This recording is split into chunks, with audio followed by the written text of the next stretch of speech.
I'm so excited for today's episode because we are going to dive into 3 actionable steps you can take today to be more culturally competent. Now, when I'm talking about cultural competence, I'm talking about the ability as a speech language pathologist to provide strategies and support individuals who have a very different idea of what it means to support child development. It means being able to work with families who have a very different idea than you do originally in how to support child development. It means working with children that have a very different cultural background in how an adult should interact with them. So this is not going to be fluffy. I don't do fluff. I don't do political correctness. This is not going to be an episode where we talk about the wording you should use in 2025, which is much more enlightened than the verbiage we used in 2024. I'm not going to do that. I will never do that. And that's because I value your time and I value my time. And aside from that, I'm really big on freedom of speech. As being an ACLU card carrying member, if there's one thing I don't like, someone canceling a person because they use the wrong synonym to describe something in our field. This is very counteractive to what we need to be doing right now, which is focusing on what matters, focusing on what moves the needle, because we have children in front of us where the neuroplasticity in the brain is at an optimal level. And what you do today with these children can influence the next 100 years of their lives.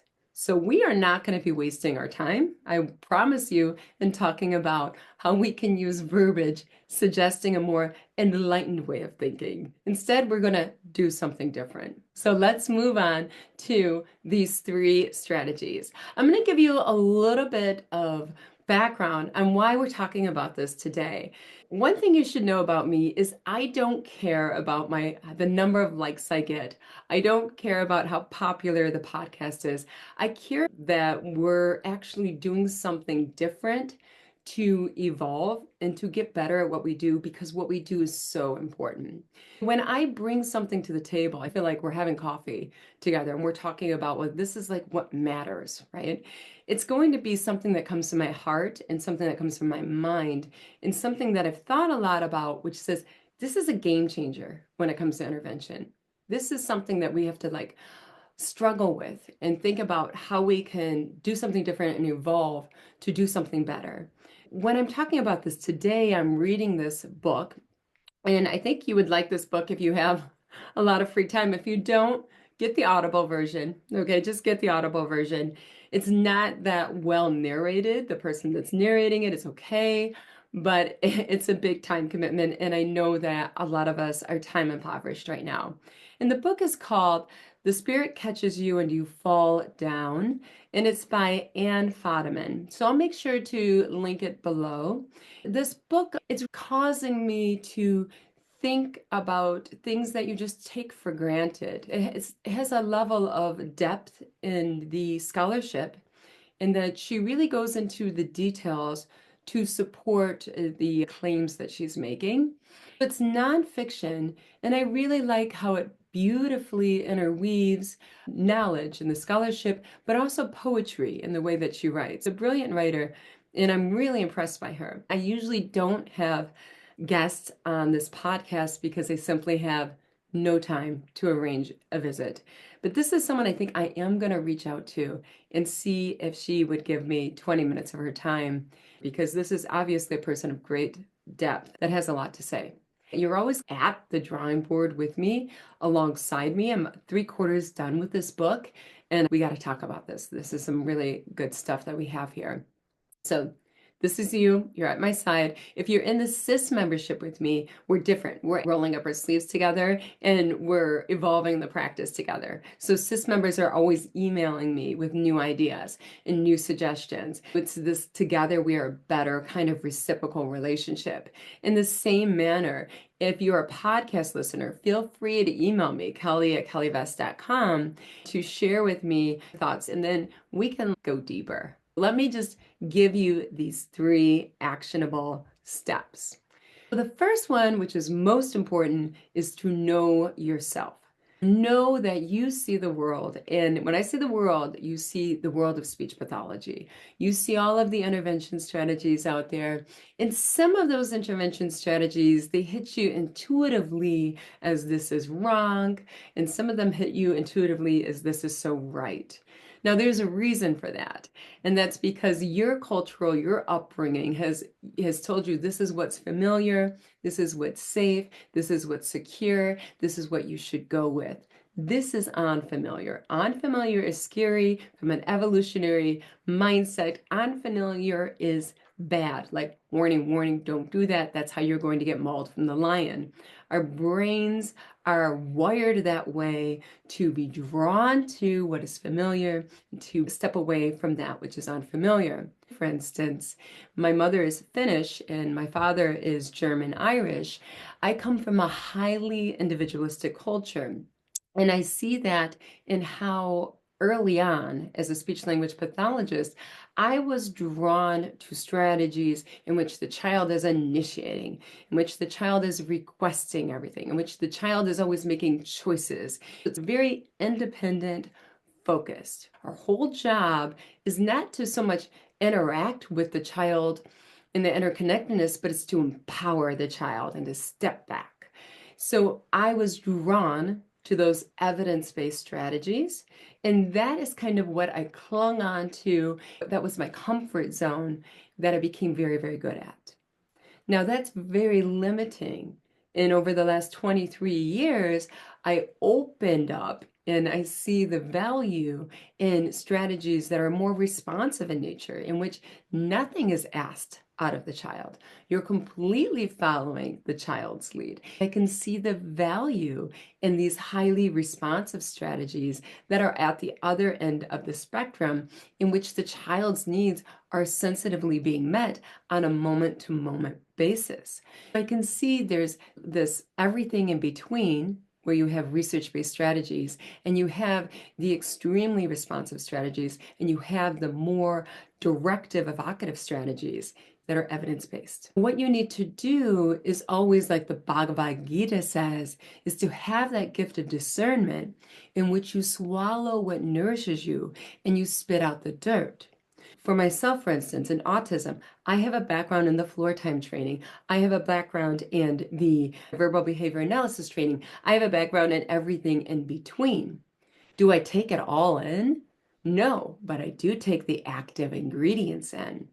For instance, if you're like me and you're going through perimenopause and you care about your health and you want to be as healthy as possible, it's not an option of, are you going to do cardio, or are you going to do strength training, or are you going to do yoga, or are you going to do meditation?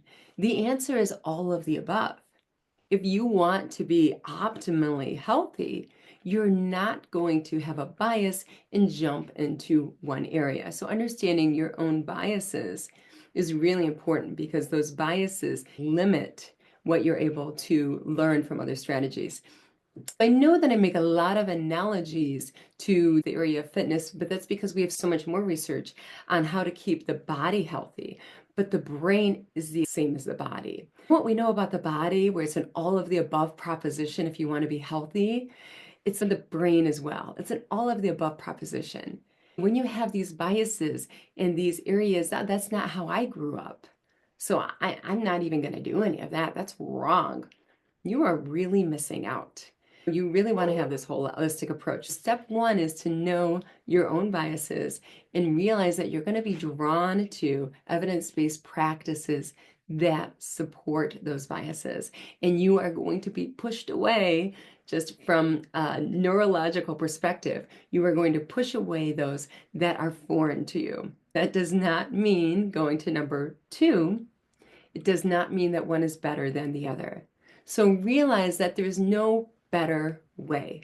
Now, I think this is the greatest challenge of this time, because if I, 23 years ago, when I started as a speech pathologist, if I had the silos in social media that I had today, I probably would have stuck in that comfort zone of using these highly individualistic methods that focused on the child being empowered and that the child's requesting and that the child's initiating. I would have stayed in that silo. And the reason for that is today we have these social media echo chambers in which if you believe in this type of strategy, the algorithm is going to feed you people that support those beliefs. They're going to feed you information that supports the beliefs, and they're going to not give you access to all of the other evidence-based approaches out there. I'm very, very concerned about this because in our field, a lot of speech language pathologists are getting their information from Instagram. And I have seen situations where the information is simply not correct.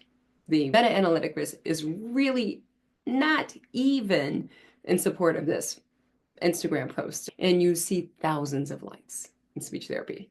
Like I said before, I'm very careful about how I spend my time. I'm just like looking away, but how many people are stepping into it? So we have to be very, very careful right now about not getting into a silo.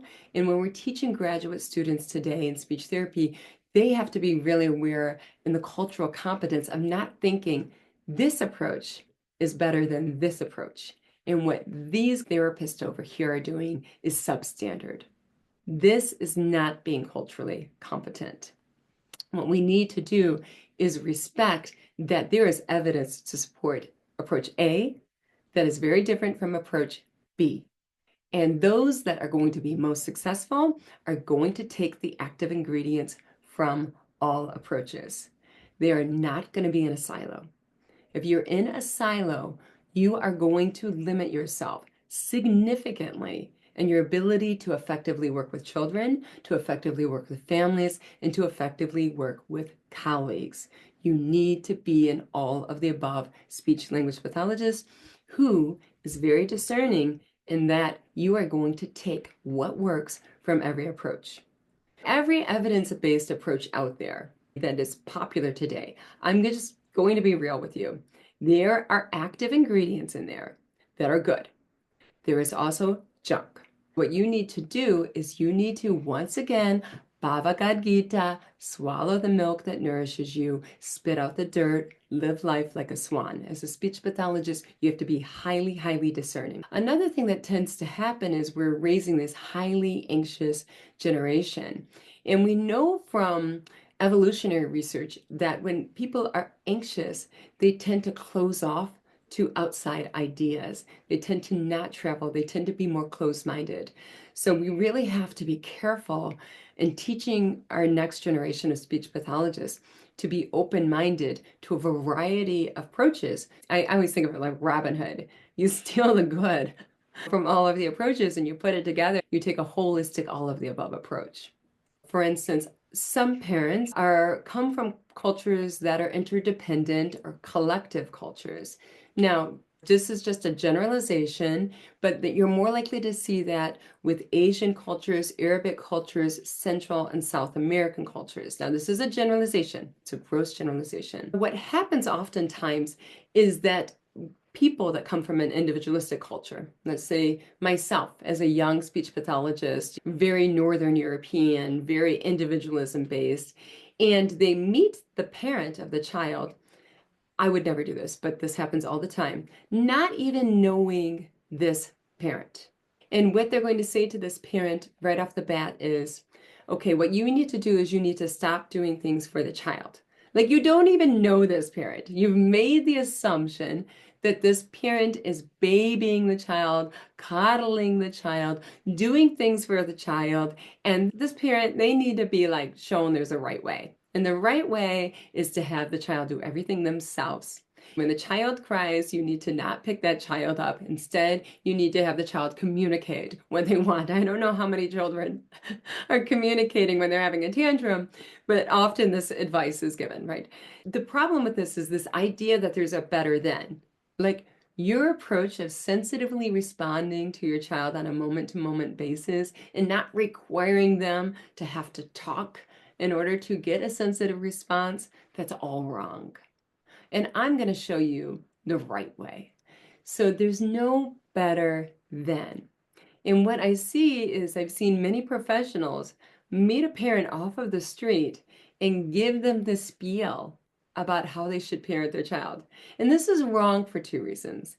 It's wrong for reason A, because your way is not a better way. There's lots of research to show that a responsive approach is just as effective as an individualistic approach in child rearing and fostering development to an optimal level. But B, how do you know this parent is not an individualistic parent who is using these strategies and having nothing for free and having the child have to communicate in order to get their needs met and not responding to their crying? First, there's no better than approach. B, you are stereotyping this parent and making assumptions based on the way they look or their name or their language on how they parent their child. So you can see where that creates distrust from the get-go. The minute the parent meets you, either A, you want them to know that as a parent and their parent intuition, they're doing everything wrong and you need to teach them. Or B, you're saying, I know everything about you and I know the way you parent and I'm going to teach you a better way. It's just not a good way to set the stage for the relationship. And I'm not surprised, oftentimes these parents will disappear or opt out of services. There may be a little bit of a language barrier, but they understand very well what the professional is communicating to them. Let's go to step 3. Step 3 is don't stereotype a person based on their cultural or geographical background. So in the past, it was said if you're United States, Australia, Northern European, you tend to be an individualistic culture. And if you are Arabic, if you are Asian, or if you're South or Central American, you tend to be more likely a collectivistic culture. Importance of geographic location is changing, and that's because the world is flat. 70% of people in the world have broadband internet access. What that means is that they're getting their information on how to support their children from individuals all over the world. So you're going to see a lot more diversity within a country, within a community, on how they feel you should raise their child. I want you to think about what Jennifer Lansford wrote from Psychology Today in 2022. The internet and social media have dispersed global perspectives that were not part of traditional family discourse in the era before internet parenting has been shaped by exposure to different perspectives via technology. These exposures may have contributed to the melding of individualistic and collectivistic orientations. Individualism and collectivism are not polar opposites, but instead can coexist within a cultural group and even within an individual at different times and in different situations. This is a really great quote that makes it clear that there's a lot of diversity within individual families into whether they're collectivistic, whether they're individualistic, or whether they're a blend of the two. In different situations, they take a more collectivistic approach and an individualistic approach, and at different times. So perhaps at a traditional family gathering, you're going to be more collectivistic in nature. Perhaps when you visit a doctor with your child, you want the child asking the doctor questions and reporting their symptoms. You're going to be more individualistic in nature. Or when the child is going shopping, you're going to ask the child to go ahead and pick out their own thing and be more individualistic in nature. But it's that idea of all of the above. And many parents are adopting an all of the above philosophy that I think that speech language pathologists must adopt. Not that there's a better than. Depending on the family and the situation, that is the right philosophy to adopt.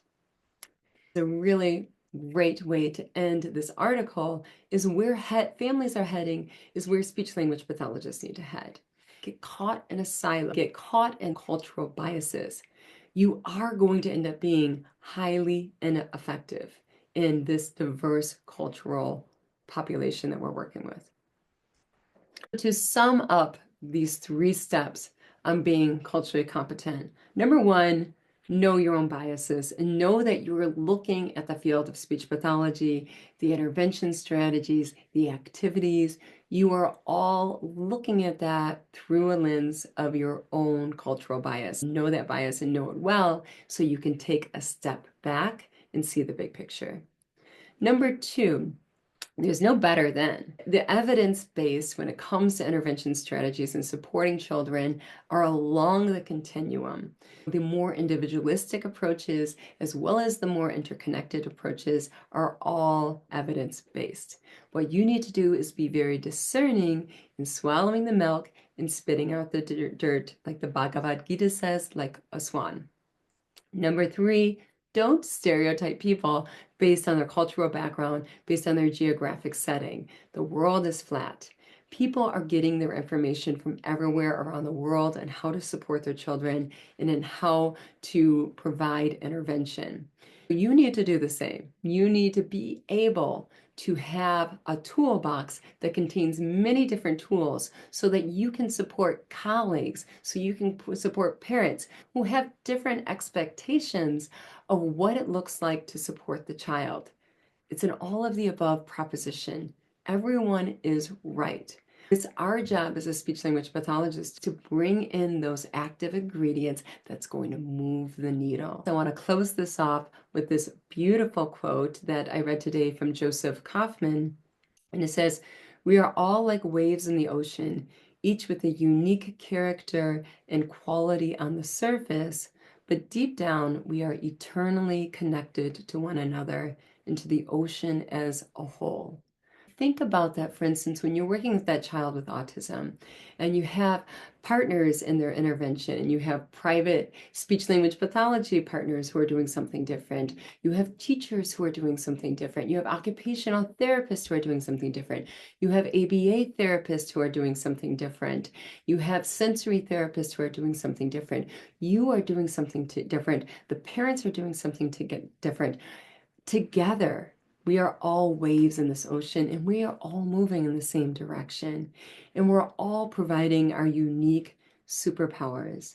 And we're not going to be able to do that unless we're culturally competent, unless we can respect diversity, unless we can embrace diversity, unless we ourselves are diverse in the intervention strategies we bring to the table. So I want you to roll up your sleeves. Whenever I say this, roll up your sleeves, I think of my Finnish grandma, like roll up your sleeves and get to work. And then the second part of this, I must admit, I think of my Irish grandfather and I think of him in the dreamer he is. And I want you to make the world a better place, one child at a time. You will always be first.